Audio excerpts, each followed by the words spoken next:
মহান আল্লাহ তাআলা একক, অদৃশ্য এবং সর্বশক্তিমান। মহান সেই আল্লাহকে বান্দারা না দেখে তার ইবাদত করে বান্দারা, মেনে চলার চেষ্টা করেন তার সব আদেশ নিষেধ। মহান সৃষ্টিকর্তার প্রতিশ্রুতি অনুযায়ী একদিন তিনি তার অনুগত বান্দাদের দেখা দেবেন। তবে যে আল্লাহকে না দেখে তার আনুগত্য করা হয়, তিনি সেদিন দেখা দিবেন। কেমন হবে সেই দিনটি তা জানতে আমাদের চ্যানেলটি এখনই সাবস্ক্রাইব করুন এবং ভিডিওটি সম্পূর্ণ দেখুন। পবিত্র হাসরের ময়দানে সব হিসাব শেষে আল্লাহ তাআলা বিশ্বাসীদের অনেক রহমতে দান করবেন জান্নাত।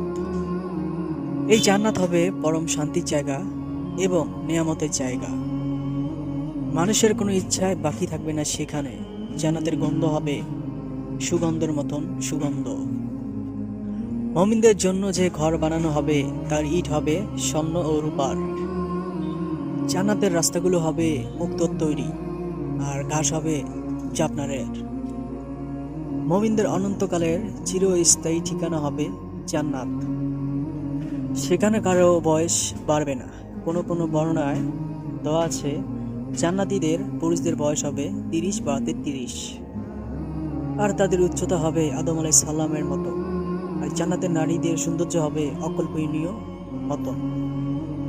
হাদিসের বর্ণনা অনুযায়ী যখন কোনো ব্যক্তি তার স্ত্রীর দিকে তাকাবে, তখন তার সৌন্দর্য দেখে সে মুগ্ধ থাকবে 40 বছর। আর জিজ্ঞেস করবেন, হে ঈমানদারগণ, তোমরা কি জান্নাতে সন্তুষ্ট? আর জিজ্ঞেস করবে, আর কি চাই বলো? আর ঈমানদারগণ বলবে, হে আল্লাহ, আমরা চাই আপনি আমাদের প্রতি সন্তুষ্ট হন। আল্লাহ বলবেন, আমি তোমাদের উপর সন্তুষ্ট, তাই তোমাদেরকে আমি জান্নাত দান করেছি। এরপর আল্লাহ বলবেন, আমি তোমাদেরকে একটা ওয়াদা করেছিলাম, আর সেই ওয়াদাটা পূরণ করা বাকি রয়েছে। মানুষ তখন অবাক হবে আর নিজেদের মধ্যে গুঞ্জন করতে থাকবে, কি সেই ওয়াদা? আল্লাহ তো আমাদের সৎ কাজের প্রতিদান দিয়েছেন, আর আমাদের মন্দ কাজগুলোকেও ক্ষমা করেছেন, আর আমাদের জান্নাত দান করেছেন। আর কি বা বাকি থাকতে পারে? এমন সময় জান্নাতের চারদিক থেকে আলো ছড়াতে থাকবে, আর আল্লাহ সেই জান্নাতে সশরীরে প্রবেশ করবেন আর বলবেন, কারা সেই ব্যক্তি যারা আমাদেরকে এবং আমাকে দেখেনি, কিন্তু তবুও আমাকে বিশ্বাস করেছে। আজকে হচ্ছে বৃত্তির দিন, তোমরা যা চাও তাই দেওয়া হবে। তখন জান্নাতবাসী বলবে, হে আল্লাহ, আমরা আপনাকে দেখতে চাই।